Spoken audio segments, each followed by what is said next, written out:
Powell. Thank you, Mr. Speaker.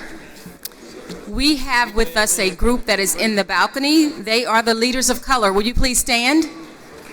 Yes.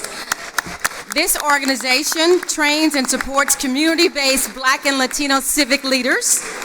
The Leaders of Color program fills the gap between the tremendous talent of community-based leaders of color and the resources and investment required to empower those leaders to create lasting civic and electoral change. The Leaders of Color program specifically supports leaders who may not typically have the opportunities and institutional support to run for public office, helping them develop the skills and leadership experiences needed to make national and global impact.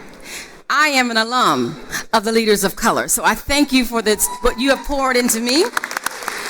Members, please join me in welcoming the Leaders of Color.